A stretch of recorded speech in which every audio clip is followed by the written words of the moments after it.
এখন আমরা কেউই তেমন আগের মতো সাগরের পানিতে আর গোসল করি না। আগে তো যখনই আসতাম তখনই সবার প্রথমে সাগরে ভিজতে চলে আসতাম, বাট এখন এটা কমে গেছে। এখন শুধু সাগর দেখতেই আসি, সাগরের পানির ছোঁয়া নিতে আসি আর ঠান্ডা ঠান্ডা বাতাস নিতে আসি। সত্যি কথা বলতে কক্সবাজারে আমার আসতেই হবে। কক্সবাজার হচ্ছে মন ভালো করার জায়গা। আমার মেয়েটাও অনেক বেশি মজা পায়। দেখেন ভেজা ভেজা বালির উপর দিয়ে হাঁটতে কি যে ভালো লাগে আমার। উড়ে যাচ্ছে মা, উড়বে না, খাও খাও।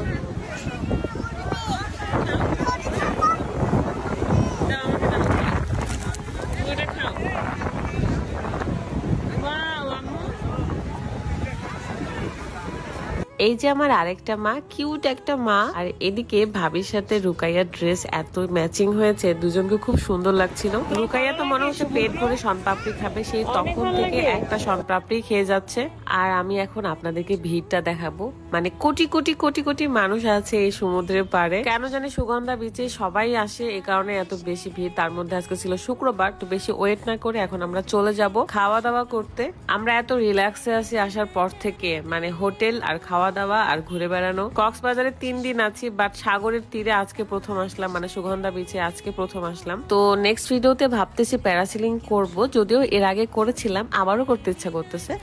এতবার কক্সবাজার আসি কিন্তু ঝাউবনে কখনোই আমি একটা ছবি তুলে নাই, ভিডিও করি নাই। তাই ভাবলাম আজকে একটা ছবি আর ভিডিও করেই যাব। তো আমার বড়লোক বন্ধু আকাশে আমাকে ভিডিও আর ছবি তুলে দিচ্ছিল। এই তো গলাটা শুকিয়ে গেছে, তাই ভাবলাম 1 কাপ চা খেয়ে নি। চা খেয়ে আমরা আবারও রওনা হব হোটেল অ্যান্ড খাওয়া দাওয়ার উদ্দেশ্যে। আপনাদের সাথে নেক্সট ভিডিওতে দেখা হয়ে যাবে। ততদিন পর্যন্ত ভালো থাকবেন, সুস্থ থাকবেন। আল্লাহ হাফিজ।